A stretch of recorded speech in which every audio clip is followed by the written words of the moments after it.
చిన్న ప్రార్థన చేసుకొని వాక్య భాగంలోకి వెళ్దాం ప్రియులారా. ప్రార్థన. పరలోకమందున్న మా తండ్రి, నీ ఘనమైన, శ్రేష్టమైన, ఉన్నతమైన, ప్రశస్తమైన నామమునకు వందనాలయ.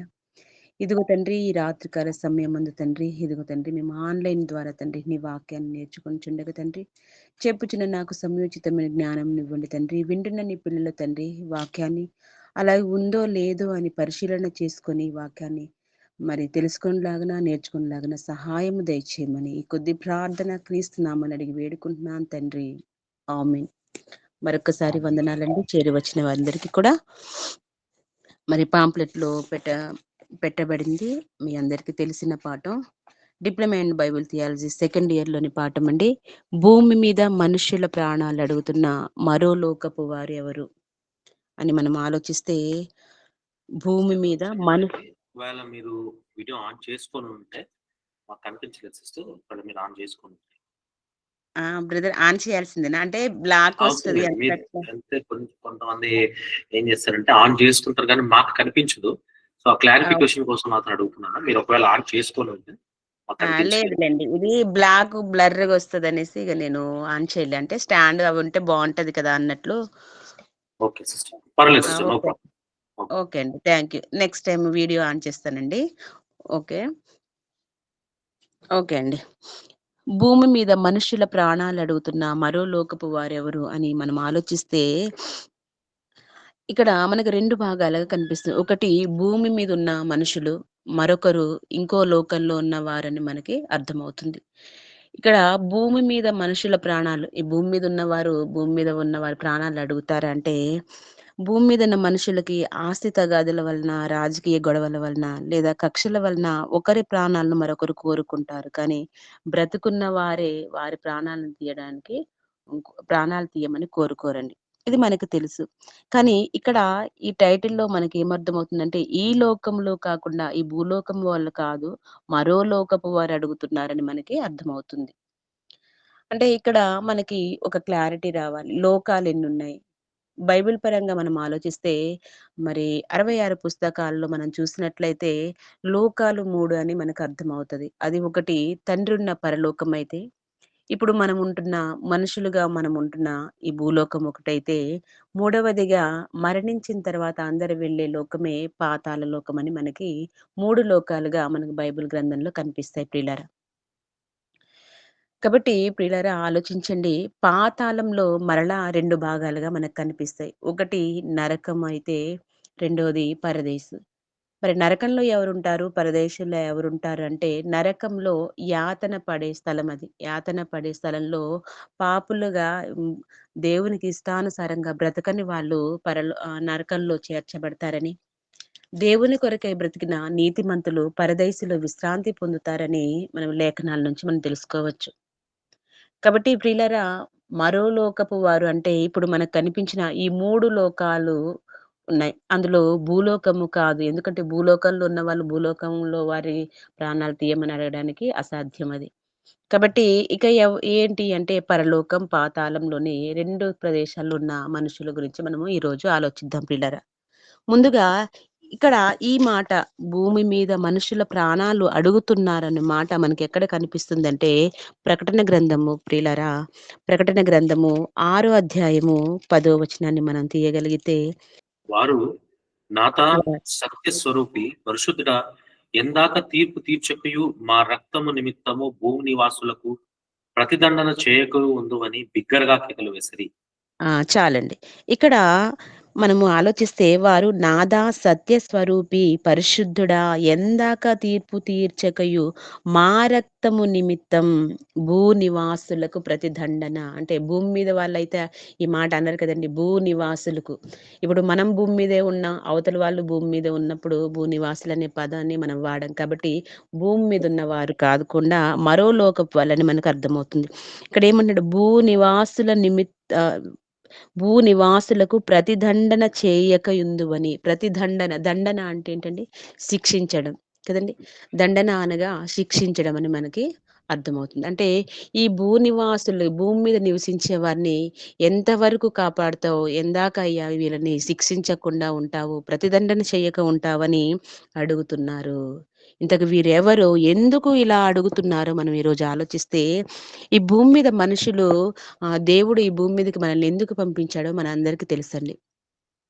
పరిశుద్ధులుగా, నీతిమంతులుగా, నిర్దోషులుగా ఈ భూమి మీద బ్రతకాలని, తండ్రి దగ్గర నుంచి ఎలాగైతే పరిశుద్ధులుగా వచ్చామో, తిరిగి అదే పరిశుద్ధతో తండ్రి దగ్గరికి చేరాలన్నది తండ్రి యొక్క సంకల్పం. ఆ సంకల్పాన్ని మరిచి ఈ భూమి మీద మనుషులు బ్రతుకుతున్నారు. ఎక్కువగా దేనికోసం ఆరాటపడుతూ మనిషి ఈ భూమి మీద బ్రతుకుతున్నాడంటే ధనం. ప్రధాన కారణం ఏంటి అంటే ధనమేనండి. ప్రతి పనికి, ప్రతి కీడుకి, లేకపోతే ప్రతి కార్యానికి కూడా మనిషి దేనితో ముడిపెట్టుకుంటున్నాడంటే ధనంతోని ముడిపెట్టుకుంటున్నాడు. అందుకే ఈ భూమి మీద మనిషి ధనార్జనే ధ్యేయంగా బ్రతుకుతున్నాడు. ధనార్జనే లోకంలో ధనవంతులుగా ఉండాలి, లోకంలో గొప్పవారిగా కనిపించాలి అని ఆలోచిస్తూ దానికోసమే ప్రయాసపడుతూ నేడు మనిషి బ్రతుకుతున్నాడు. ఇకపోతే దేవుడేం చేశాడు, ఈ సృష్టంతా మన కళ్ళ ముందు పెడితే మనం ఏం చేస్తున్నామంటే సృష్టినంతటిని అనుభవిస్తూ ప్రకృతిలో నుండి ప్రతిదాన్ని అనుభవిస్తున్నాం కదండీ! ఒక మామిడి చెట్ల నుంచి ఫలాలను అనుభవిస్తున్నాం. అంతకు మించింది ఏంటంటే గాలి కదండీ! ఈ ప్రకృతి నుంచి వచ్చే గాలిని మనము ఆస్వాదిస్తూ గాలిని పీల్చుకొని బ్రతుకుతున్నాం.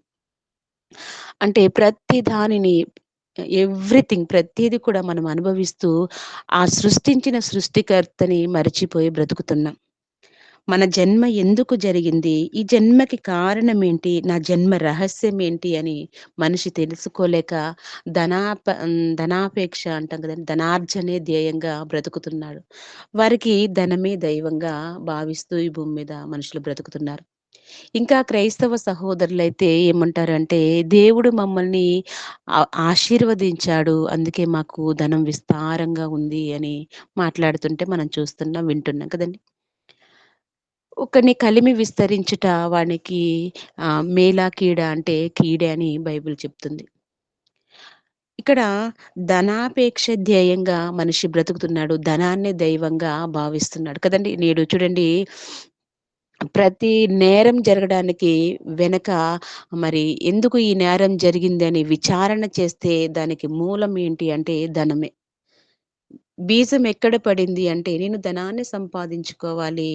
దాన్ని నేను గొప్పవారిగా కనపడాలి. అందరి దృష్టిలో నన్ను గొప్పవారిగా చూడాలి అని ఆశ కలిగి మనిషి ఆలోచిస్తూ దానికోసమే ప్రయాస పడుతున్నాడు. ఇకపోతే ఆడవాళ్ళు కూడా అదే కదండీ ధనాపేక్ష. ధనాన్ని ఎలాగైనా సంపాదించాలి అని అక్రమ మార్గాలు తొక్కుతూ నేడు సమాజంలో ముందుకు వెళ్తున్నారండి. గర్భాన పుట్టిన పిల్లల్ని చంపడానికి కారణమేంటి? ధనమే. వ్యభిచారులుగా మారిపోవడానికి కారణమేంటి? ధనమే. నరహంతకులుగా మారడానికి కారణమేంటి అంటే ధనమే. అంటే ఇన్నిటికి కారణం ధనం. ఆ ధనార్జనే ధ్యేయంగా మనిషి బ్రతుకుతున్నాడు. దాన్నే దైవంగా భావిస్తున్నాడు. డ్యూటీ చేస్తారు, ఓటీ చేస్తారు కదండీ! నిరంతరము శ్రమ పడతారు దేనికోసం అంటే ధనం కోసమే. ఇలాంటి మనిషి దేవుడిచ్చిన ఈ ఆయుష్ కాలంలో నన్ను దేవుడు ఎందుకు పుట్టించాడు? నేనెందుకు పుట్టాను? అనే నా జన్మ రహస్యం ఏంటి అని మనిషి తెలుసుకోలేకపోతున్నాడు. ఆలోచించలేకపోతున్నాడు. మనం ఎన్నో పాఠాలు విన్నాం కదండీ! ఇప్పటివరకు మీరు ఎన్నో పాఠాలు వినుంటారు. ఎక్కడైనా ఎవ్వరైనా దేవునికి విరోధంగా ప్రవర్తించే వాళ్ళని చూసినప్పుడు మనము క్రైస్తవులుగా, నిజ క్రైస్తవులుగా అదే క్రైస్తవుల్లో 2 రకాలుంటారు కదండీ! నామకార్థ క్రైస్తవులు, నిజ క్రైస్తవులుగా 2 రకాలుగా ఉంటారు. అంటే నిజమైన క్రైస్తవుడైతే దేవుని యొక్క ఆవేదనను అర్థం చేసుకుంటాడు. ఇప్పుడు నామకార్థ క్రైస్తవుడంటే నేను బావుంటే చాలు. నేను సంపాదించాలి. నా పిల్లలకు వాళ్ళ తరాలు తిన్నా తరగని ఆస్తిని వారికి సమకూర్చి పెట్టాలి అని ఆలోచిస్తూ బ్రతుకుతా ఉంటాడు. దాంట్లో మరి క్రైస్తవులు గూడా ఉన్నారు కదండీ! ఆలోచించలేకపోతున్నారు. వాక్యం వింటాం. ఎన్ని వాక్యాలు విన్నా కూడా దాని గురించి ఆలోచించలేకపోతున్నాం.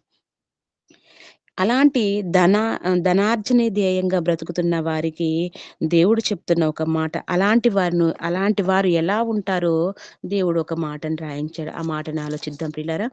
లూకా సువార్త 12 అధ్యాయం 19-20 వచనాలు మనం ఆలోచించుకుందాం ప్రియులారా. నా ప్రాణముతో ప్రాణమా, అనేక సంవత్సరములకు విస్తారమైన ఆస్తి నీకు సమకూర్చబడి ఉన్నది.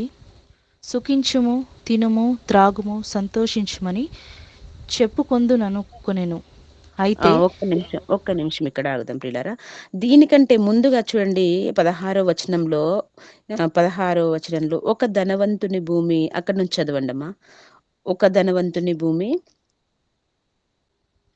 ఒక ధనవంతుని భూమి సమృద్ధిగా పండెను. అప్పుడతడు, నా పంట సమకూర్చుకొనుటకు నాకు స్థలము చాలదు, గనుక నేనేమి చేతునని తనతో తాను ఆలోచించుకొని నేనీలాగు చేతును. చదవాలా సిస్టర్? చదవండి. నా కోట్లు విప్పి వాటికంటే గొప్ప వాటిని కట్టించి అందులో నా ధాన్యమంతటిని నా ఆస్తి సమకూర్చుకొని నా నా ప్రాణముతో చాలండి. ఇక్కడ ఒక ధనవంతుని భూమి ఎలా ఉందంట, సమృద్ధిగా పండింది. అప్పుడతడు, నా పంట సమకూర్చుకొనుటకు నాకు స్థలము చాలదు గనుక నేనేమి చేతునని తనలో తాను ఆలోచించుకొని తనలో తాను ఆలోచించుకుంటున్నాడు. విస్తారమైన పంట పండించుకున్నాడు. ఆ పంట ఇంకా చేతికి రాలేదు, కోత కొయ్యలేదు, కానీ ఆ పంటను చూసి ఆలోచిస్తున్నాడట. పంటంతా చూసి ఈ సంవత్సరం బాగా పండింది. అంటే నాకున్న కొట్లు ఇంకా ఎక్కువ పెద్దవి కావాలి, ఉన్నవి సరిపోవు. కొట్లంటే తెలుసు కదండీ! ధాన్యాన్ని నిల్వ చేసేవి. గుమ్ముళ్ళు అని కూడా అంటారు.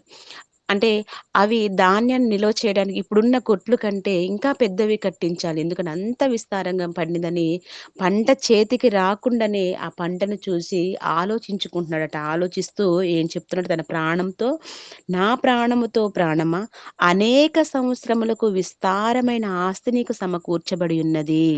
ఎవరితో చెప్తున్నాడండి? ప్రాణంతో చెప్తున్నాడు.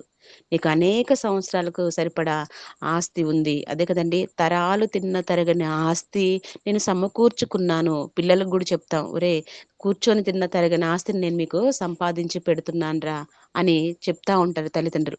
కొంతమంది ఏం చేస్తారంటే, తాతలు తండ్రులు సంపాదించిన ఆస్తిని చూసి నాకు చాలా ఆస్తి ఉందని గర్వపడతా ఉంటారు కదండి. ఇక్కడ అంటూ ఏమంటున్నాడంట, తన ప్రాణంతో చెప్పుకుంటున్నాడు. సుఖించుము, తినుము, త్రాగుము, సంతోషించుమని చెప్పుకొందుననుకున్నాడంతే. అంటే విస్తారమైన పంట పండింది. దాన్ని కోస్తే కొట్లు గూడా సరిపోవు. ఆ కొట్లు విప్పి కొత్తవి కట్టించుకోవాలి. అప్పుడు నిన్న ప్రాణంతో సంతోషంగా తిని, తాగు సంతోషించాలి అంట. నేడు మనుషులు కూడా ఇదే కదండీ చేసేది. ఈ ఈ ధనవంతుడు ఎలాగైతే ఆలోచిస్తున్నాడో, నేడు సమాజంలో ఉన్న మనుషులు కూడా ఆ రీతిగానే ఆలోచిస్తున్నారు. ఈవెన్ మనం క్రైస్తవులైన మనలో కూడా ఇలాంటి ఆలోచన కలిగి ఉంటారు. ఎలా అంటే సంతోషంగా ఉండాలి, తినాలి, తాగాలి, సంతోషించాలి. అదే కదండీ! నేడు మరి సిటీలలో చూడండి, బాగా ధనవంతులుగా ఉంటున్నవారు, తప్పుగా కాదు గానీ, ధనవంతులుగా ఉంటున్నవారు విలాసవంతమైన జీవితాలకు అలవాటు పడి నైట్ క్లబ్బులని, మరి డేటింగ్స్ అని ఇలాగా రకరకాలుగా పాడైపోవడాన్ని మనం చూస్తా ఉంటాం. వారు జస్ట్ తింటారు, తాగుతారు. అక్కడే మరి క్లబ్‌లలో డాన్సులేస్తారు కదండీ! డాన్సులేసుకుంటూ అలాగా వాళ్ళ జీవితాన్ని గడుపుతా ఉంటారు. ఎక్కువగా ధనవంతుల్లో ఇది మనం చూస్తాం. ఈ ఈరోజు ఇదే కల్చరు నేడు పల్లెటూర్లలో కూడా వచ్చేసింది. ఎలా అంటే తింటారు, తాగుతారు, డీజేలు పెట్టి ఆడుతారు. అంటే ఇలాగ పల్లెటూరులో కూడా మరి కల్చర్ అనేది వచ్చేసిందంటే తినాలి, తాగాలి, సంతోషంగా ఈరోజే ఒక నగ్న సత్యాన్ని మాట్లాడతారండి అప్పుడు. ఇప్పుడే మనదిరా, ఈరోజే మనము హ్యాపీగా ఉండాలి. రేపటికి ఉంటామో, ఉండమో. కాబట్టి ఈరోజు తినాలి, తాగాలి, సంతోషించాలని అప్పుడు సత్యాలు మాట్లాడుతా ఉంటారండి. కదండీ! అప్పుడు మాట్లాడుతా ఉంటారు. ఇలా ఈ ధనవంతుడు ఎలాగ ఆలోచించాడో, ఈరోజు సమాజంలో మనుషులు అలాగే ఆలోచిస్తూ, అటువంటి జీవితానికి అలవాటు పడుతూ, దేవుణ్ణి మర్చిపోయి బ్రతుకుతున్నారు ప్రియులారా. దేవుణ్ణి మరిచిపోయి బ్రతుకుతున్నారు. అప్పుడు ఇలాంటి జీవితాన్ని కలిగి భూమి మీద నేడు ఆ ధనవంతుడే కాదు, ఈరోజు ఇలాగా బ్రతుకుతున్న ఈ భూమి మీద ఉన్న మనుషులను చూసి అడుగుతున్నారట ఇప్పుడు. ఇప్పుడు చూడండి 20 వచనం చదవండండి. 20 వచనాన్ని అయి- చదివినట్లయితే అయితే దేవుడు, వెర్రివాడా, ఈ రాత్రి నీ నీ ప్రాణము నడుగుచున్నారు, నీవు సిద్ధపరిచినవి ఎవని వగునని అతనితో చెప్పెను. చాలండి. ఇక్కడ అయితే దేవుడు ఇలాగా తనలో తాను అనుకున్నాడు సంతోషించాలి, తినాలి అని అనుకున్నప్పుడు, అతను అనుకునే లోపే దేవుడు అతని ఆలోచన అంతే కదండీ! హృదయాంతరాలు ఎరిగిన దేవుడు మన మనసులో అనుకున్నవి కూడా దేవుడు తెలుసుకుంటాడు. అంతే కదండీ! హృదయాలను పరిశీలించే దేవుడు. మన ఎదుటి వాళ్ళకి మన అంతరాత్మలో, మన మనసులో ఉన్నది ఏంటో తెలియకపోవచ్చు గానీ, మనల్ని కన్న తండ్రికి తెలియదండి? సాక్షాత్తు కన్న తండ్రి మన హృదయంలో మన తలంపులను ఎరిగినవాడు కదండీ! ఆయన తలంపులు మనకు తెలియవు కానీ, మన తలంపులు ఆయన ఎరిగినవారు కాబట్టి, ఇక్కడ ఇతను అనుకునే లోపే, ఈ ధనవంతుడు అనుకునే లోపే దేవుడంటున్నాడట, "వెర్రివాడా." ఆ ధనవంతుడిని చూసి దేవుడంటున్న మాటేంటండి? వెర్రివాడా అంటే పిచ్చివాడా అని. నేడు సమాజంలో మనుషులను చూసినప్పుడు కూడా అలానే ఉంటది కదండీ. మన కళ్ళ ముందు కూడా చూడండి కొంతమంది పాడైపోతున్న యవ్వనస్తులను చూసినప్పుడు, నేడు యవ్వనస్తులు ఎక్కువగా డ్రగ్స్‌కి, గంజాయికి, మత్తు పదార్థాలకి పోయి మరి చూస్తున్నాం చిన్న చిన్న పిల్లల్ని. ఇంకా ఈ సెల్ ఫోన్‌కి మన చేతిలో ఉన్న సెల్ ఫోన్‌లో కూడా అడిక్ట్ అయిపోయి ప్రాణాలు తీసుకుంటున్న పిల్లల్ని కూడా ఎందరినో మనం చూస్తున్నాం కదండీ! ఎంతో బాధ. ఇప్పుడు పాడైపోతున్నాడు డ్రగ్స్‌కి అలవాటు పడి, మందుకు బానిసైపోయి, తన జీవితాన్ని పాడు చేసుకుంటున్న పిల్లల్ని చూసి మనం కూడా ఎంతో బాధపడతా ఉంటాం. తండ్రి కూడా బాధపడతాడు కదండీ! కనతండ్రి బాధపడతాడు. మనం ఒక భూమి మీద తండ్రి మరి "ఒరేయ్! నువ్వెప్పుడు మారుతావురా? ఇలాంటి జీవితం ఏంట్రా? ఇందుకేనారా నిన్ను కన్నాను" అని భూమి మీద శారీరకంగా ఉన్న తండ్రి కొడుకుని మందలిస్తున్నప్పుడు, మన కన్న తండ్రి అయిన దేవుడు మనల్ని చూసి ఎంత బాధపడతా ఉంటాడండి. సమాజం అంతా కూడా ఎలా అయిపోయిందంటే పొల్యూట్ అయిపోయింది. కలుషితం అయిపోయింది కదండీ! కలుషితం అయిపోయింది. నేడు మనుషులు కూడా దేనికి విలువిస్తున్నారంటే, ఎక్కువగా ధనవంతులుగా ఉన్న వారికి హోదా ఏమంటారంటే హోదాని బట్టి లేకపోతే వాళ్ళకున్న అధికారాన్ని బట్టి, వాళ్ళకున్న ధనాన్ని బట్టి, వారికున్న స్థితిగతులను చూసి వారికి రెస్పెక్ట్ ఇవ్వడం కూడా చేస్తున్నారు. అది చూసే మనుషులేమంటున్నారు అంటే డబ్బున్న వాడికి రెస్పెక్ట్ ఇత్తారు కాబట్టి నేను ధనాన్ని సంపాదించుకోవాలి. ఎలాగైనా సంపాదించుకోవాలిరా! వాళ్ళు ఇప్పుడు అంతే కదండీ! ఇదివరకు గూడా ఒకసారి అన్నాననుకుంటా మీ దాంట్లోనే. మరి డబ్బున్న వాడినేమో డబ్బు లేని వాడినేమో ఒరి సుబ్బిగా అని ఇట్లా అంటే ఎటకారంగా, వ్యంగ్యంగా పిలుస్తా. అదే డబ్బుందనుకోండి రెస్పెక్ట్ గారు అని చేర్చి సుబ్బారావు గారు, లేకపోతే నరసింహారావు గారు ఇట్లా గారు అని చేర్చి మర్యాదపూర్వకంగా పిలుస్తారు. అంటే తక్కువగా ధనం ఉంటే ఒకలాగా, ధనం లేకపోతే ఒకలాగా చూసే మనుషుల మధ్య నేడు మనం ఉన్నాం. అటువంటి మనిషి అలాగా డబ్బుంది కదా అని విర్రవీగుతున్న మనిషి, నేను సంపాదించుకున్నాను తరగని ఆస్తి ఉందని మనసులో విర్రవీగుతున్న మనిషిని చెప్తున్న దేవుడు చెప్తున్న మాట, "వెర్రివాడా! ఈ రాత్రి నీ ప్రాణమును అడుగుచున్నారు. ఈ రాత్రి నీ ప్రాణమును అడుగుచున్నారు." ఇక్కడ మనం ఒక పదాన్ని మనం చూస్తే, నీ ప్రాణమును అడుగుచున్నారు. అడుగుచున్నారు అంటే అనే లెటర్ వచ్చింది చూడండి. దాన్ని మనం బహువచనం కింద మనం అనుకోవచ్చు. బహువచనం అది. కదండీ! ఏకవచనాలు, బహువచనాల్లో అడుగుతున్నాడు అంటే ఒకరే అడుగుతున్నారని, అడుగుచున్నారు అంటే చాలా మంది ఉన్నారని మనకు ఆ వాక్య భాగం మనకు అర్థం అవ్వాలి ప్రియులారా. చాలామంది దీనిలో మా మా సైడ్ కూడా చాలామంది అడుగుతున్నాడు, దేవుడే అడుగుతున్నాడని ఈ మాటని చాలామంది చెప్పడం జరిగింది. ఇక్కడ ఈ వచనంలోని ఈ లెటర్ ఒక్క అక్షరంలో చూడండి ఎంత తేడాని మనం గమనించవచ్చు. నీ ప్రాణమును అడుగుచున్నారు. అంటే ప్రాణాన్ని అడుగుచున్నారు. చాలా మంది ఉన్నారు అడిగేవాళ్ళు అని ఇక్కడ మనకి అర్థమవుతుంది. అడుగుచున్నాడంటే దేవుడు అడుగుతున్నాడు అని చాలామంది చెప్పారు. ఇంతకు దేవుడు ప్రాణాలను అడుగుతాడండి? ఇప్పుడు మన ప్రాణం తీయాలంటే దేవుడు అడిగి తీస్తాడా? ఎప్పుడో లిఖించబడతది కదండీ! మన మరణం అనేది మన జననం జరిగిన తర్వాతే మరణం కూడా లిఖితం అయిపోయిందని మనం కీర్తనల్లో చూస్తాం. దేవుడు మనుషులని మరి పాపులుగా మరి ఎలా అనీతిమంతులుగా మరి బ్రతుకుతున్న ఈ మనుషులను చూసి దేవుడు దీర్ఘశాంతం వహిస్తున్నాడని మనం చదువుతున్నాం. ఎందుకంటే నా కొడుకు మారుతాడేమో, ఇవాళ కాకపోతే రేపైనా మారుతాడేమో అని దేవుడు దీర్ఘశాంతంతో ఎదురు చూస్తున్నాడు. అంటే ఇక్కడ అడుగుతున్నది దేవుడు కాదు. మరి ఇంకెవరు? మనిషి ఎప్పటికైనా మారతాడని ఎదురు చూస్తాడు దేవుడు. ఆయుష్కాలం పూర్తయిపోయి లేదా మన ఏమంటారు ఆయుష్కాలం పూర్తవ్వడమో, లేకపోతే మరి దేవుడు పిలుపు రావడమో, మొత్తానికి ఏదో ఒకటి జరిగి దేవుని దగ్గరికైతే వెళ్తున్నాం. కానీ ప్రాణాలు దేవుడు ప్రాణం పోసిన దేవుడే మనల్ని అడిగి ప్రాణం తీస్తాడండి? ఇప్పుడు నేనున్నాను. లక్ష్మి ఈరోజు నీ ప్రాణం తీసేస్తాను ఏమంటావమ్మా అని నన్నడిగితే నేనేమంటానండి? దేవా ఇంతవరకు చేసిన కార్యాలను జ్ఞాపకం చేసుకో. ఇంకా కొంత ఆయుష్కాలం ఇయ్యి తండ్రి. నీ పని నేను చేస్తానని మనమైతే రిక్వెస్ట్‌గా అడుగుతాం. ఇంక దేవుడు మనల్ని నీ ప్రాణం తీసుకోవాలా? వద్దా? అని మనల్ని అడిగితే మనం ఏమంటామండి? అందరం కూడా అనే మాట అదే కదండీ! దేవా నాకు నా పిల్లలు పెరగాలి, లేకపోతే నా పిల్లలు ప్రయోజకులయిన తర్వాత నన్ను తీసుకెళ్ళు దేవా! ఇలా రకరకాలుగా దేవుడినే పర్మిషన్ అడిగేవారుగా ఉంటాం. ఆయుష్ ఇప్పుడు చేసిన వానికి తీసుకునే హక్కు లేదా? హక్కు ఉంది కదండీ! అంటే ఈ మాటలో మనకు అర్థమయ్యేదంటే దేవుడు కాదు, ఈ భూమి మీద ఉన్న వారి ప్రాణాలు అడుగుతుంది దేవుడు కాదని మనకి అర్థమవుతుంది. మరి భూమి మీద ఉన్న వారి ప్రాణాలు దేవుడు అడగకపోతే ఇంకా ఎవరు అంటే మనకి దేవదూతలు కనిపిస్తాయి కదండీ! దేవదూతలు మరి ఎందుకు చేయబడ్డాయో ఒక్కసారి చూద్దాం. పోనీ దేవదూతలు ఏమైనా అడుగుతున్నాయా అంటే, ఇంతకి దేవదూతలు ఎందుకు చేయబడ్డాయో ఒకసారి మనం చూస్తే ఎబ్రిల్‌కి రాసిన పత్రిక మొదటి అధ్యాయం 14వ వచనాన్ని చదవండి ప్రియులారా. వీరందరూ రక్షణయు స్వాస్థ్యము పొందబో వారికి పరిచారం చేయుటకై పంపబడిన సేవకులైన ఆత్మలు కారా. థ్యాంక్ యూ అండి. ఇక్కడ ఏమంటాడు వీరందరూ అంటే ఈ అధ్యాయం పైన ఫస్ట్ నుంచి చదువుకుంటూ వస్తే మనకక్కడ కనిపిస్తది. దేవదూతలు వీరందరూ రక్షణ అనే స్వాస్థ్యము పొందబో వారికి పరిచారము చేయుటకై పంపబడిన సేవకులైన ఆత్మలు. అంటే వాళ్ళు ఎందుకోసం పంపబడ్డారు? దేవదూతలు ఎందుకు నిర్ణయించబడ్డాయి? ఎందుకు చేయబడ్డాయి అంటే మరి భూమి మీద ఉన్న మనుషులకి సేవ చేయడానికి అవి చేయబడ్డాయని ఈ లేఖనాల ద్వారా మనకు అర్థమవుతుంది. అంటే సేవకులుగా ఉంటున్న అవి మనిషిని దూషించే హక్కే వాటికి లేదు. అలాంటిది ప్రాణాలు తీయమని అడిగే హక్కు కూడా వాటికి లేదు. కాబట్టి అంటే దేవుడు కాదు, దేవదూతలు కాదు. దేవదూతలు కేవలం మనకు పరిచారం చేసేవే. సేవకులంటే పనివారు. పనివారు మాత్రమే.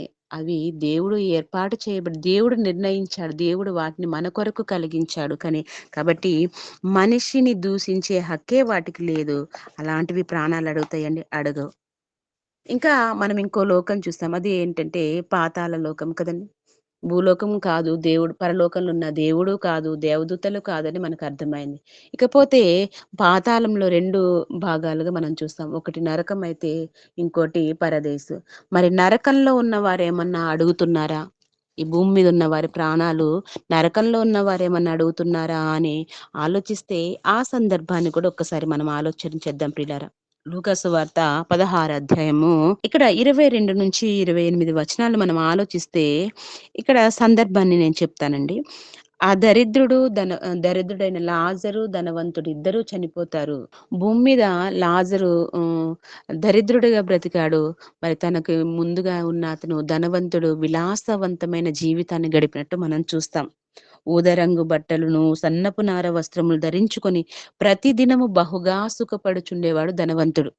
అతని దగ్గర ఒక దరిద్రుడు ఉండేవాడు. కురుపులతో నిండిన వాడై అతని ఆ వాకిట పడిపోయి బల్ల కింద పడే రొట్టె ముక్కలు ఏరుకొని తినే పొజిషన్‌లో లాజరు గారు ఉన్నారు. అంటే దరిద్రుడుగా ఉన్నాడు.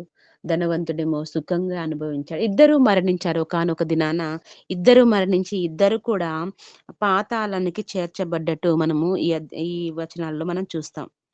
పాతాళానికి వెళ్ళిన తర్వాత మరి ఇక్కడ తారుమారైపోయాయి కదండీ! మరి లాజరేమో ఈ భూమి మీదేమో దరిద్రుడుగా బ్రతికాడు. చనిపోయిన తర్వాత పరదేశంలో అబ్రహాము రొమ్మున ఆనుకొని నెమ్మది పొందుతున్నట్లు మనం చూస్తాం.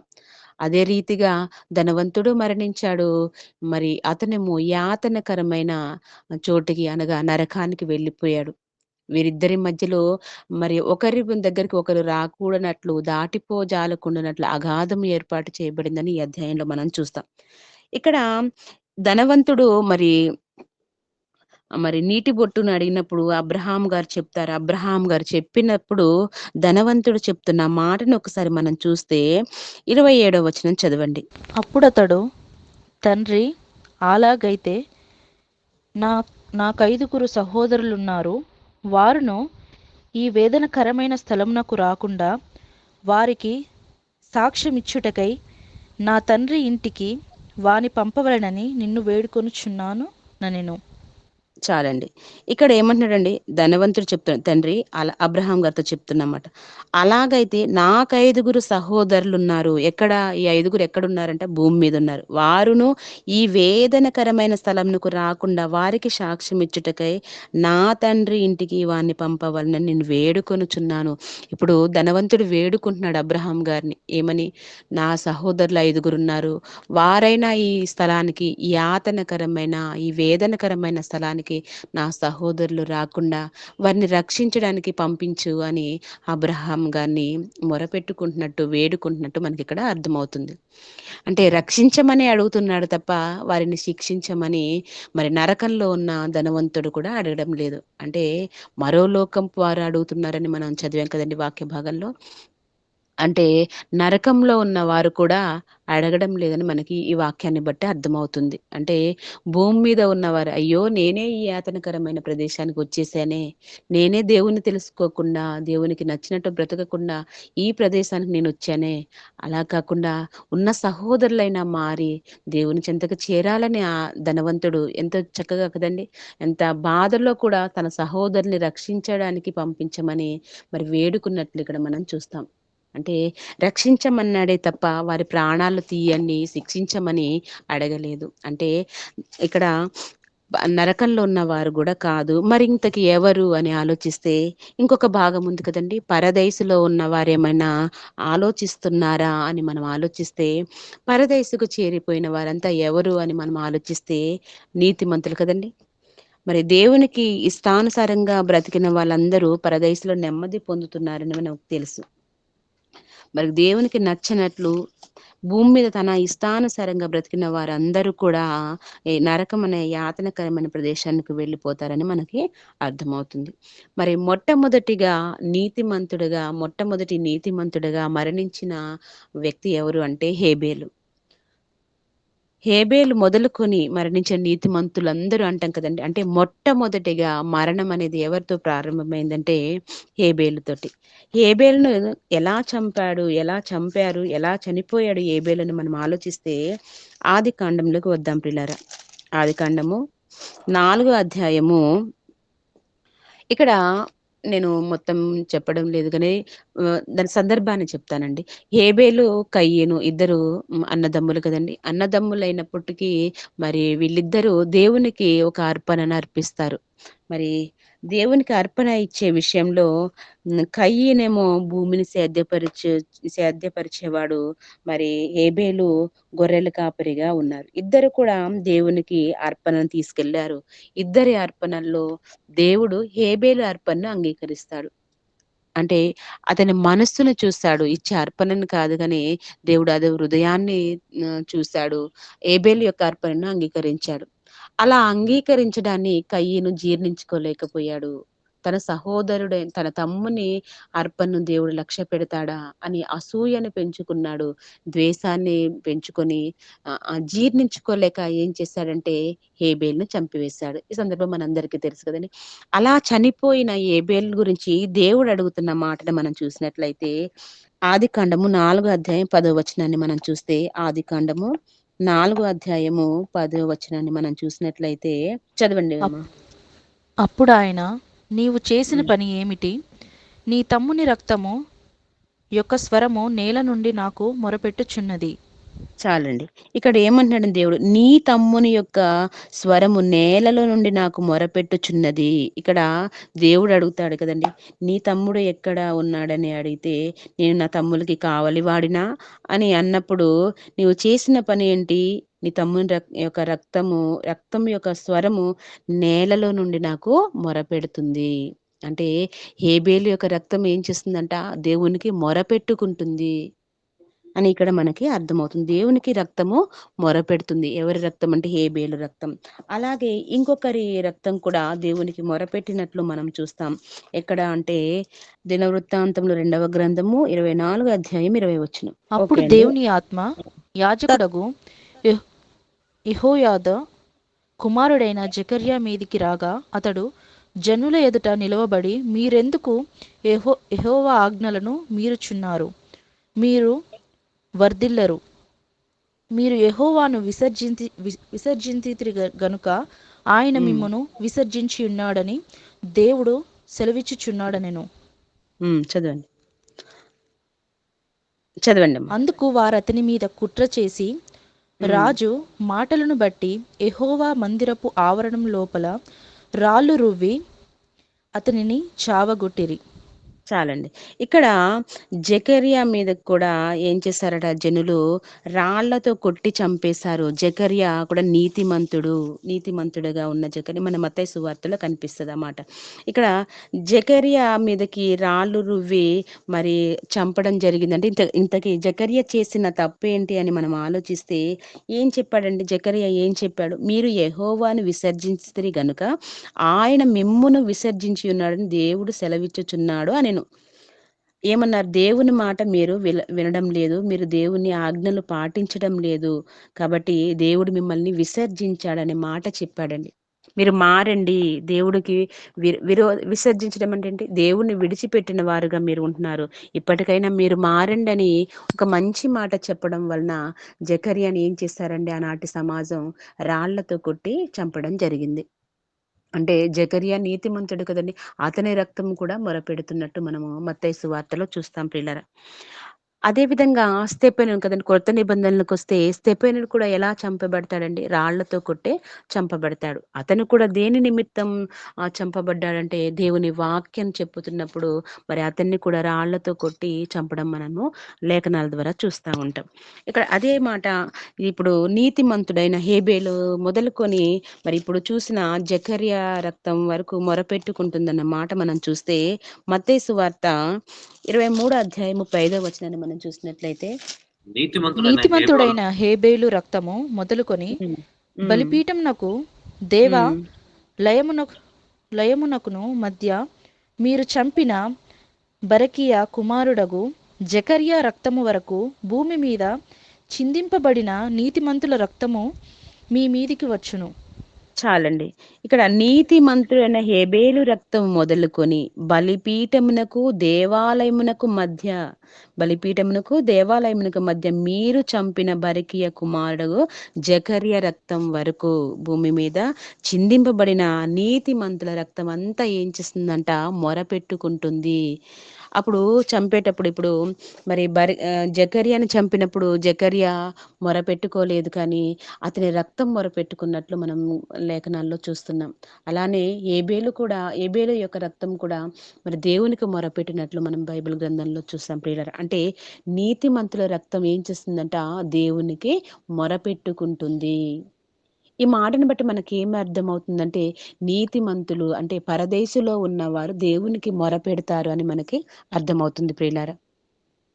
అంతే కదండి. నీతిమంతుల యొక్క రక్తము అంటే హేబేలు మొదలుకొని నేటి వరకు మరణించిన నీతిమంతుల రక్తం నీతిమంతులు దేవునికి మొరపెట్టుకుంటున్నట్లు మనకి అర్థమవుతుంది ప్రియులారా. ఎందుకు మొరపెట్టుకుంటున్నారు వాళ్ళు? వాళ్ళు ఎక్కడి నుంచి తప్పించబడ్డారండి? ఎక్కడి నుంచి తప్పించబడ్డారు వాళ్ళంతా? అంటే కిందనున్న పాతాళం కదండి, నరకాన్ని తప్పించబడి చక్కగా నెమ్మది పొందే స్థలానికి చేరుకున్నారు. అలా వాళ్ళు ఆ ప్రదేశానికి చేరుకున్నారంటే భూమి మీద ఎవరికి ఇష్టానుసారులుగా బ్రతికారు అంటే దేవునికి ఇష్టానుసారులుగా, దేవుని పక్షాన నిలబడిన వారుగా మనం చూస్తాం. హేబేలు దేవునికి ఇష్టమైన అర్పణ అర్పించాడు. ఒక స్తెఫెను చూడండి, స్తెఫెను దేవుని కోసం తన ప్రాణాల్ని పణంగా పెట్టాడు. రాళ్లతో కొట్టడం అంటే అది పెద్ద శిక్ష కదండి. ఒక్క రాయి తగిలితేనే మనం దాన్ని ఆ బాధను ఆ నొప్పిని భరించలేం. కానీ స్తెఫెను అంత రాళ్లతో కొట్టి చంపబడ్డాడంటే వారి బాధ అయినా కూడా దేవుని కోసం వారు దాన్ని తట్టుకొని మరి వారి జీవితాలను త్యాగం చేసిన వారిగా మనం చూస్తాం. అలాగా ఎందరో భక్తులు కదండి, ఎందరో భక్తులు ఈ భూమి మీద ఎన్నో త్యాగాలు చేసి దేవుని కోసం నిలబడ్డారు. వీళ్ళందరూ దేవుని కోసం నిలబడ్డారు. ఎందుకు వీళ్ళందరూ దేవునికై నిలబడ్డారు అంటే దేవుడు ఒక మాట చెప్పాడు. ధనం కోసం కాదు కదండి, ధనం కోసం కాదు. ఒక మోసే గారిని చూస్తే మోషే గారు ఈ ఫరో కుమార్తె యొక్క కొడుకుగా పెంచినప్పటికీ ఆ రాజ్యాన్ని మొత్తం నీకు ఇస్తానన్నప్పుడు ఏమంటాడండి? అల్పకాలం ఈ పాపభోగం అనుభవించుట కంటే దేవుని ప్రజలతో నింద అనుభవించటం మేలని ఆ భాగ్యాన్ని వదులుకున్నాడు కదండి. అంటే భూమి మీద ఎందరో భక్తులు ఈ ధనాన్ని, లోకంలో ఉన్న భాగ్యాలనన్నిటిని విడిచిపెట్టారు కదండీ! యేసుక్రీస్తు వారిని కూడా చూస్తే బాప్తిస్మం తీసుకున్న తర్వాత మరి అరణ్యంలోకి కొనిపోబడిన తర్వాత మరి అపవాది చూడండి ఎన్నో ఎరవేస్తది కదండీ! ఈ లోక రాజ్యాలన్నిటిని నీకు అప్పగిస్తాను అన్నప్పుడు యేసుక్రీస్తు వారు వాటిని జయించారు కదండీ! అపవాదిని ఎదిరించాడు. అపవాదిని ఓడించి జయశాలిగా నిలబడ్డాడు కదండీ యేసుక్రీస్తు వారు. అంటే ఈ భూమి మీద ఎన్నో లోకాశలు మరి మనం కూడా మూడిటికి పడిపోతామని లేఖన భాగం సెలవిస్తుంది. ఒకటి నేత్రాశ, 2 శరీరాశ, 3 జీవపుడమ. ఈ మూడిటికి ప్రతి మనిషి ఏదో ఒక దాంట్లో పడిపోవడం మనం చూస్తా ఉంటున్నాం. కాబట్టి క్రైస్తవులుగా మనం నిత్యం ఆ వాక్యాన్ని స్మరించుకుంటూ దేనిలో కూడా పడిపోకుండా ఆనాటి భక్తుల వలె మన జీవితాలు కొనసాగించాలి. భక్తుల జీవితాలు మనం చదువుతున్నప్పుడు వారిని మాదిరిగా చేసుకొని మనము బ్రతకాలి. ఈ భూమి మీద ధనం కాదు ప్రధానంగా సంపాదించాల్సింది. ధనమే దైవంగా మీరు భావించొద్దు.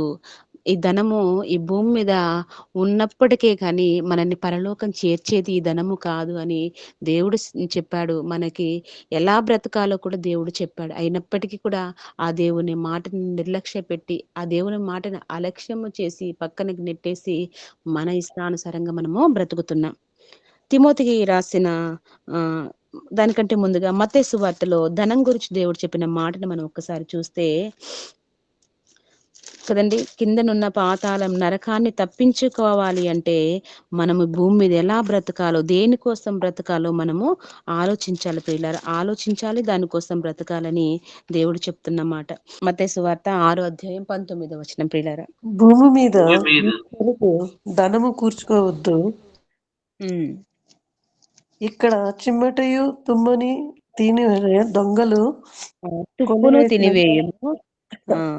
దొంగలు కన్నం వేసి పెట్టి దొంగిలెదరు. దొంగిలియును. హ్మ్. తర్వాత పర- చదవండి. పరలోకమందు మీ కొరకు ధనమును కూర్చుకొనుడి. అచ్చట చిమ్మటైనను తుప్తైనను దాన్ని తీనివేనుది దొంగలు కనుము వేసి దొంగిలియురు. ఆ! ఇక్కడ చాలండి. ఇక్కడ ఏమంటున్నాడంటే, భూమి మీద మీ కొరకు ధనము కూర్చుకొనవద్దు. ఇక్కడ చిమ్మెటయు, తుప్పును తినివేయును. దొంగలు కన్నం వేసి దొంగిలెదరు. ఇగో ఈరోజు మనం ధనాన్ని సంపాదించుకున్నామనుకోండి, ఇక్కడ ఏమంటున్నాడు, చిమ్మెట అయినా, తుప్పైనా తినివేస్తుంది అని లేఖన భాగం సెలవిస్తుంది. మనం ఎన్నో చూసాం కదండీ! ఆ మధ్య టీవీలలో కూడా ఒక, ఒక స్త్రీ ఎన్నో కాలంగా ధనాన్ని దాచిపెడుతుంది. ఒక ట్రంకు పెట్టెలో దాచిపెట్టడం మనం చూస్తాం. ఆ ట్రంకు పెట్టెలో 5,00,000 ఉంటాయి. కానీ మరి ఇనుము కదండీ!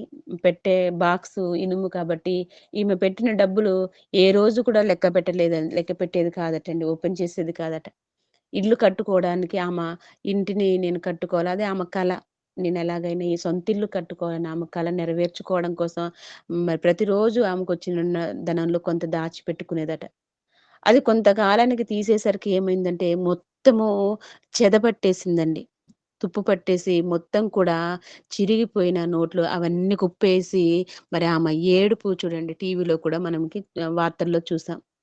అంటే ఈ భూమి మీద మనం ధనాన్ని దాచిపెడితే ఇక్కడ చూడండి చిమ్మెటను తుప్పు తినివేస్తుంది. ఇంకా దాచిపెట్టామనుకో అలాగా తుప్పు తినక, చిమ్మెట పట్టక ఇంకా ఉందనుకోండి ఏం చేస్తారట దొంగలు కన్నం వేసి దాన్ని దొంగిలిస్తారు.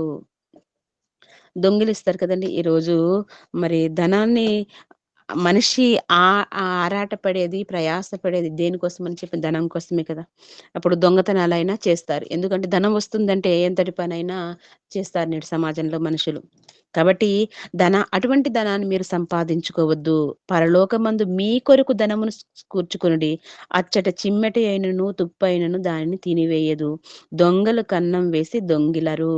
అంటే మరి దేవుడు చెప్తున్న మాట ఇక్కడ కాదు, ఈ భూమి మీద కాదు గాని మనం ధనాన్ని సంపాదించేది పరలోకంలో మన ధనాన్ని సంపాదించుకోవాలి. మరి పరలోకంలో ఎలా ధనాన్ని సంపాదించుకుంటాము అంటే మనం చేసే క్రియలే కదండీ! మనం ఒక దేవుని కార్యక్రమాన్ని చేసేటప్పుడు ఎంతో కొంత ఖర్చు పెడతాం కదండీ! సుమారుగా ఒక సెమినార్ చేయాలంటే మా ప్రాంతాల్లో అయితే సెమినార్‌కి సుమారుగా 50,000 ఒక నైట్ పూట సెమినార్‌కి. అంటే ప్రాంతాలను బట్టి 70,000, ₹1,00,000 ఖర్చు పెడతాం కదా! ఆ ఖర్చు పెట్టిన ధనమే మనకి పరలోకంలో మనదిగా దేవుడు రాయించడం, దేవుడు దాచిపెట్టడం జరుగుతుంది ప్రియులారా. మన క్రియలని ధనంగా మార్చుకోవాలి కదండీ! అంటే ధనము మనము పరలోకంలో సంపాదించుకోవాలి. అక్కడ ఎటువంటి తుప్పు గాని, చిమ్మెట గాని, ఎటువంటి దొంగలు గాని అక్కడున్న పరలోకంలో ఉన్న ధనాన్ని దొంగిలించరు అని ఇంకా ఏమంటున్నాడంటే, ఇద్దరు యజమానులకు దాసులుగా ఉండనేరరు. మీరు దేవునికి, స్త్రీలకు దాసులుగా ఉండరు అని దేవుని వాక్యం సెలవిస్తుంది. అంటే ఎలా ఉంటారంటే, ధనము ఎక్కడ ఉంటదో మన హృదయం కూడా అక్కడే ఉంటుంది కదండీ! అదే కిందకెళ్తే అదే రాయబడింది. నీ ధనం ఎక్కడ ఉండునో అక్కడే నీ హృదయం ఉండును. కాబట్టి ధనమున్న చోటే మన హృదయం తిరుగుతా ఉంటది. ఇప్పుడు మనము ఒక మీటింగ్ పెట్టామనుకోండి. మరి పెద్ద సభ పెట్టినాం. మన ఇంట్లో రూ. 1,00,000, 2,00,000 బీరువాలో పెట్టినాం. అప్పుడు ప్రశాంతంగా అక్కడ మీటింగ్‌లో వాక్యాన్ని వింటారండి చాలా మందిని ఆలోచిస్తే? అమ్మో! నేను బీరువాకి తాళం వేసానో లేదో, వెనక డోర్ వేసానో లేదో, ఇలాగా ఏమంటారంటే సభలో ఉంటాం. దాన్నేమంటారు? బాడీ ప్రెజెంట్, మైండ్ ఆబ్సెంట్ అంటారు కదండీ! అంటే బాడీ అక్కడే ఉంటుంది. మైండ్ అనేది ఇంటి చుట్టూ తిరిగి వస్తుంది. అంటే తాళం వేసానో లేదో, ఎలాగా నా నా బీరువాకి మరి తాళాలు ఎక్కడ పెట్టానో, ఎవరైనా వెళ్ళి అమ్మో! డబ్బులు తీసేస్తా, ఇదంతా ఆ ధనం చుట్టే మన హృదయం అంతా తిరుగుతా ఉంటది. కానీ ఇక్కడ వాక్యం వినాలి, వాక్యము ఆసక్తిగా నేను వినాలి, ఏదైనా దేవుని కోసం దేవుడే చూసుకుంటాడని ఎంతమంది ఆలోచిస్తారండి?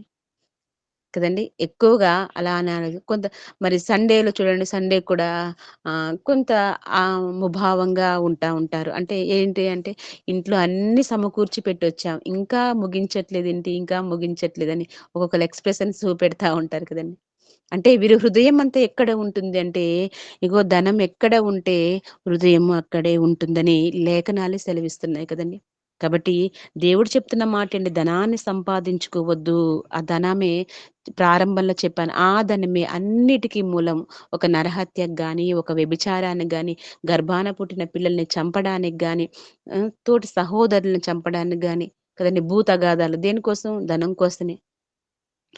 ఒకళ్ళనొకళ్ళని కొట్టుకోవడం, ఒకళ్ళనొకళ్ళు నరుక్కోవడం, ఇవన్నీ కూడా దేన్ని బట్టి అంటే ఇగో ధనాన్ని బట్టే. కాబట్టి దాన్ని సంపాదించుకోవద్దు మీరు. మీరు దేవునికి, స్త్రీకి దాసులుగా ఉండాలి. ఎవరికైనా ఒకళ్ళకి దాసులుగా ఉండాలి కదండీ! ఇద్దరికి దాసులుగా ఉంటానంటే అది జరగని పని. ఇప్పుడు సముద్రంలోలో లేకపోతే ఒక నదిలో ప్రయాణం చేసేటప్పుడు 2 పడవల మీద కాలేశారనుకోండి, ఏమవుతదండి? ఆ పడవ అటు, ఈ పడవ ఇటు వెళ్ళిందనుకోండి, మధ్యలో నీళ్ళల్లో పడిపోతాం. అట్లనే దేనికైనా ఒకవైపు సిరికా లేదా దేవునికా అనేది మనము దేవుని వైపు దేవుని వైపే ఉండాలి తప్ప సిరి వైపుకి మనం వెళ్ళకూడదని దేవుని వాక్యం సెలవిస్తుంది ప్రియులారా. ఇంకా మనం చూస్తే తిమోతికి రాసిన మొదటి పత్రిక, తిమోతికి రాసిన మొదటి పత్రిక 6 అధ్యాయము 9వ వచనం నుంచి మనం ఆలోచిస్తే, తిమోతికి రాసిన మొదటి పత్రిక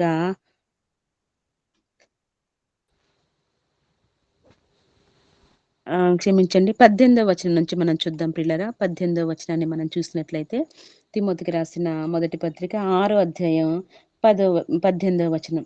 దానికంటే ముందుగా 6వ వచనాన్ని మనం 9వ వచనాన్ని ఒకసారి చదువుదాం ప్రియులారా. 9వ వచనాన్ని చదివిన తర్వాత 18వ వచనానికి వద్దాం. ధనవంతులగుటకు ధనవంతులగుటకు చదువు. ఆపేక్షించువారు హ్మ్.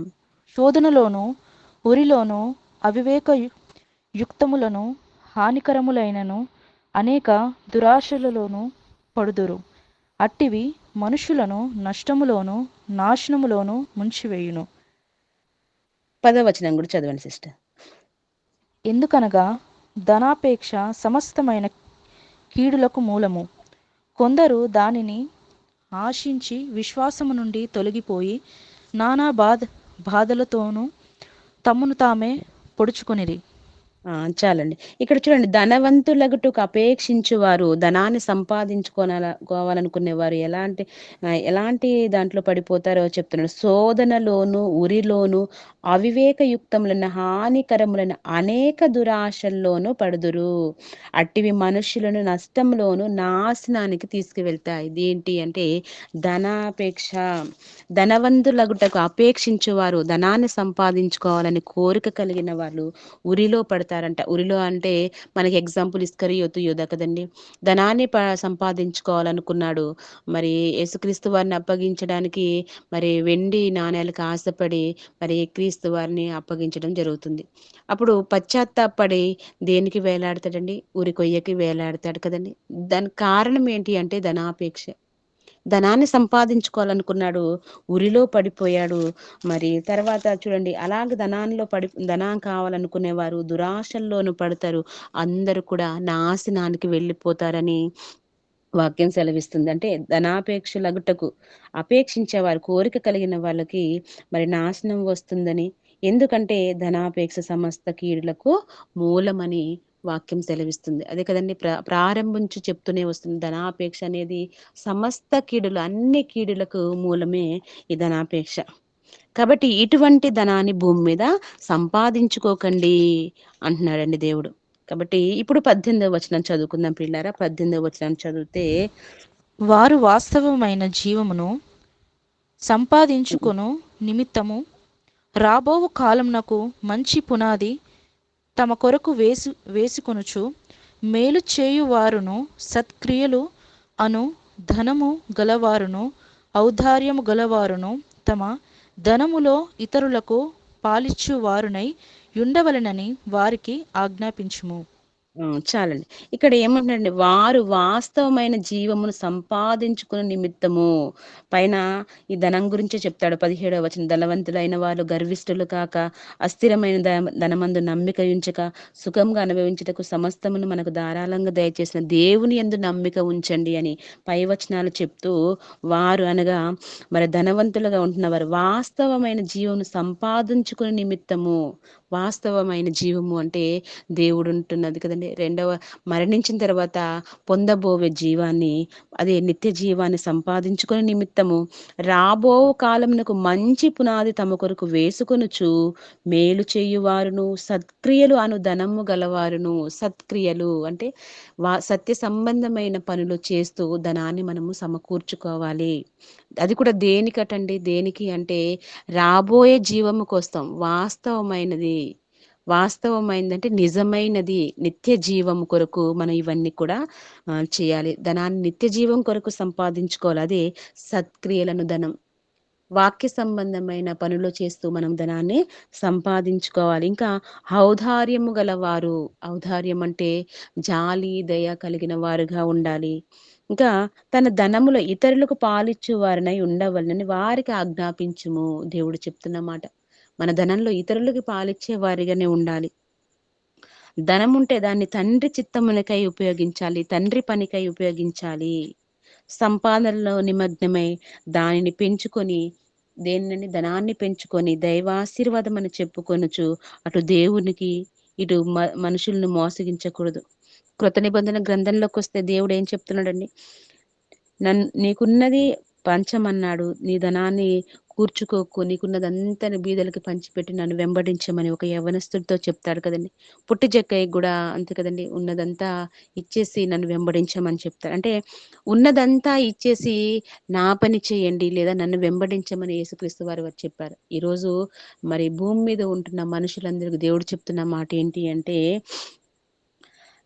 ధనముందా, ఆ ధనాన్ని దేవుని పనికై వెచ్చించు. దేవుని పనికై వెచ్చిస్తే పరలోకంలో మనకు ధనం సమకూర్చబడుతుంది. కానీ మనుషులుగా మనం ఎలా ఉంటున్నామంటే, దేవుని ఆశీర్వాదం అని చెప్పుకొని ఆ ధనార్జనే ధ్యేయంగా బ్రతుకుతున్నాం భూమి మీద. కాబట్టి ఇంతకీ ఈ సృష్టిలో దేవుని వాక్యం ఎరిగిన వారు అనేకులు ఉన్నారు కదండి. వారి కోరికలకే బానిసలైపోయి ధనాపేక్ష వైపుకి మరలిపోతున్నారు. బ్రతుకు గమ్యం ఎరుగక తమ జీవితాలను చేజేతులారా నిత్యాగ్ని దండనకు నడిపిస్తున్నారు. మనందరికీ ముందుగా సిద్ధపరిచిన సత్క్రియలు చేయడానికి మనం ఈ భూమి మీదకి వచ్చామని, ముందుగా సిద్ధపరిచిన సత్క్రియలు చేయడానికి ఈ భూమి మీద ఈ దేహం ఎవరి వలన అనుగ్రహించబడింది?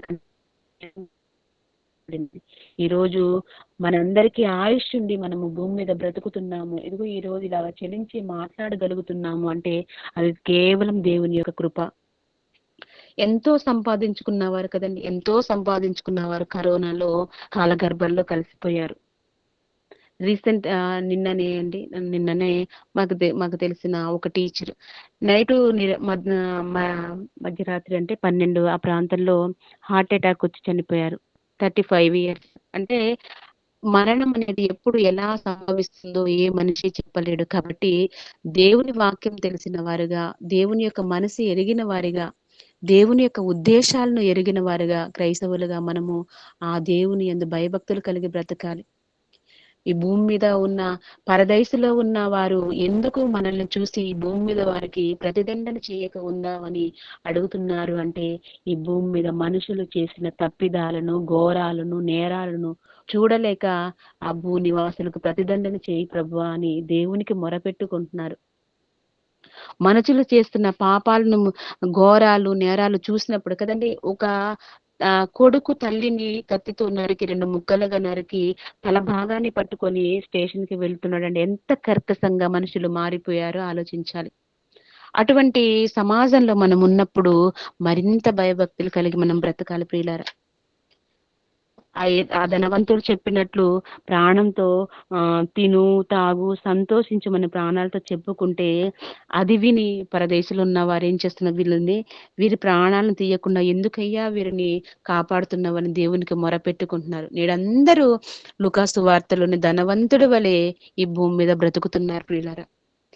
లూకాసు వార్తలోని ధనవంతుడు ఎలాగైతే విస్తారంగా సంపాదించుకుంటున్నాడో, నేడు మనుషులు కూడా విస్తారంగా సంపాదించుకొని సంతోషిస్తూ తినుచు, మరి అది కదండి నోవాహు దినంలో ఎలాగున్నారో నేడు మనుషులు కూడా అలానే ఉంటున్నట్టు మనం చూస్తా ఉన్నాం. అంటే ఇలాంటి వారి కోసమే దేవుణ్ణి పరదేశులో ఉన్న నీతిమంతులు మరి భూ నివాసులకు ప్రతిదండన చేయమని అడుగుతున్నారు పిల్లరా. ఒకసారి మనం వాక్య భాగాల్లో చదివిన మాట, ప్రకటన గ్రంథము 6వ అధ్యాయము 10వ వచనాన్ని మనం చూస్తే, ప్రకటన గ్రంథము 6వ అధ్యాయము 10వ వచనాన్ని మనం చూస్తే, వారు నాదా సత్యస్వరూపి పరిశుద్ధుడా, ఎందాక తీర్పు తీర్చకయు మా రక్తము నిమిత్తం భూ నివాసులకు ప్రతిదండన చేయకుందువని బిగ్గరగా కేకలు వేసిరి. అంటే దేవునితో మొరపెట్టుకుంటున్నారు.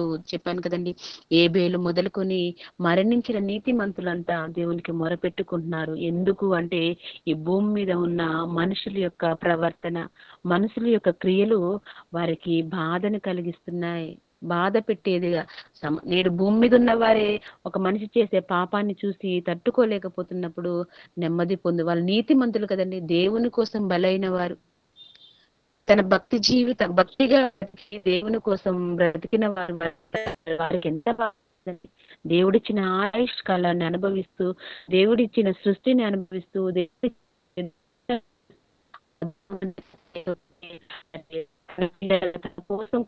తన కోసం ఎన్నో త్యాగాలు చేసి పరదేశంలో విశ్రాంతి పొందుతున్న ఆ పిల్లలు ఎంత బాధపడతారు. ఇంకా అంటున్నారు చూడండి, ఇంకా మరి దేవుడు వారి కోసం వాళ్ళ ప్రాణాలు అడిగినంత మాత్రాన పరదేశంలో ఉన్న నీతిమంతులు అడిగారు కదా, తీసేస్తారండి? తీసేయరు కదండి. మనిషికి ఒక కాలం ఇచ్చాడు, ఆ కాలం వరకు మరి మనిషి భూమి మీద బ్రతకాల్సిందే కాదండి. పాపిచ్చి రాయువు అంటారు కదండి, పాపాలు చేసేవాడు తొందరగా మరణించడు. ఎందుకు అంటే దేవుడు ఎదురు చూస్తున్నాడు, దీర్ఘశాంతం వహిస్తున్నాడు, నా కొడుకు మారుతాడేమో అని. అంతేగాని నీతిమంతులు అడిగారు కదనేసి భూనివాసులకు ప్రతిదండం చేయడండి. కిందకి వెళ్తే 11వ వచనంలో నేను స్పీడ్ చదివేస్తాను. తెల్లని వస్త్రము వారిలో ప్రతి వారికి ఇవ్వబడును, మరి వారి వలన చంపబడబో వారి సహదాసుల యొక్కయు సహోదరుల యొక్కయు లెక్క పూర్తగు వరకు ఇంకా కొంచెం కాలం విశ్రమింపబడనని వారితో చెప్పబడెను. అంటే దానికి ఒక కాలం ఉంది. మరి నీతిమంతులు అడిగినంత మాత్రాన ఏం దేవుడు వారిని తీసివేయడు, కానీ దానికంత ఒక కాలం ఉంది. ఆ కాలం వరకు మనిషి మారుతాడని దేవుడు ఎదురు చూస్తున్నాడు, మార్పు పొందుతాడని దీర్ఘశాంతంతో మనిషి ఎదురు చూస్తున్నట్లు మనం చూస్తున్నాం పిల్లరా. కాబట్టి ఇంకొక మాట, చివరిగా ఒక మాట చూసుకొని మనం ముగించుకుందామండి. చివరిగా ఒక మాట చూసుకొని మనం ముగించుకుందాం. లూకాసు వార్త 13:7 ఇదిగో 3 ఏండ్ల నుండి నేను ఈ అంజూరపు చెట్ల పండును వెదకవచ్చుచున్నాను గాని ఏమీ దొరకలేదు. దీన్ని నరికి వేయుము, దీని వలన ఈ భూమి ఏల వ్యర్థమైపోవాలని ద్రాక్ష తోటమాలతో చెప్పాను. అంటే ఫలించని చెట్టును నరికి అగ్నిలో వేస్తాడు. అలాగే ఈ భూమి మీద మనము దేవుని కొరకు ఆలోచించక, దేవుని కొరకు ఫలించకపోతే దేవుడు కూడా ఏం చేస్తాడంటే తీసివేసి నరకం అనే అగ్నిగుండంలోకి వేసేస్తాడు. కాబట్టి మరి పరిశుద్ధులుగా బ్రతికి నీతిమంతులుగా బ్రతికిన వారు ఈ భూమి మీద ఉన్న మనుషుల ప్రాణాలను అడుగుతున్నారు. అంటే ప్రతిదండన చెయ్యి, ఎంతవరకయ్యా వాళ్ళు చేస్తున్న ఆ నేరాలు చూసి ఎంతవరకయ్యా ఇలా కాలం వెల్లదీస్తావని మరి అడుగుతున్నట్లు మనం చూస్తాం. మనము కూడా మారకపోతే మనల్ని కూడా దేవుడు నరకంలోకి, అగ్నిగుండంలోకి పడివేస్తాడు. కాబట్టి మరి భూమి మీద మనుషుల ప్రాణాలను అడుగుతున్న మరో లోకపు వారు ఎవరు అంటే పరదేశంలో ఉన్న నీతిమంతులనికి మనకి అర్థం. దేవునికి మొర పెడుతున్నట్లు మనకు అర్థం. కాబట్టి నామునికి వందనాలయ్యా. ఇదిగో తండ్రి, మరి భూమి మీద మనుషుల ప్రాణాలు అడుగుతున్న మరో లోకపు వారని ఒక అంశాన్ని తండ్రి మరి నీ పిల్లలకు చెప్పి ఉన్నాను తండ్రి. విన్న పిల్లలు తండ్రి దాన్ని అర్థం చేసుకొని దాని ప్రకారం మా జీవితాలను కట్టుకునేలాగా సహాయం దయచేయండి తండ్రి. తండ్రి ఎవరైతే తండ్రి గూగుల్ మీట్ కార్యక్రమాన్ని నిర్విరామంగా జరిగిస్తున్నారో వారిని, వారి కుటుంబాలను జ్ఞాపకం చేసుకోండి. ఇంతవరకు నడిపించిన సిస్టర్ని జ్ఞాపకం చేసుకోండి. అలాగే నడిపిస్తున్న బ్రదర్ గారిని జ్ఞాపకం చేసుకోండి తండ్రి. ప్రతి వారం తండ్రి నిర్విరామంగా జరుగుతున్న ఈ కార్యక్రమాన్ని బట్టి మీకు వందనాలు తెలియజేసుకుంటూ తండ్రి ఇచ్చిన అవకాశాన్ని బట్టి మీ కృతజ్ఞతాస్తుతులు చెల్లించుకుంటూ ఈ కొద్ది ప్రార్థన క్రీస్తునామని అడిగి వేడుకుంటున్నాను తండ్రి. ఆమీన్.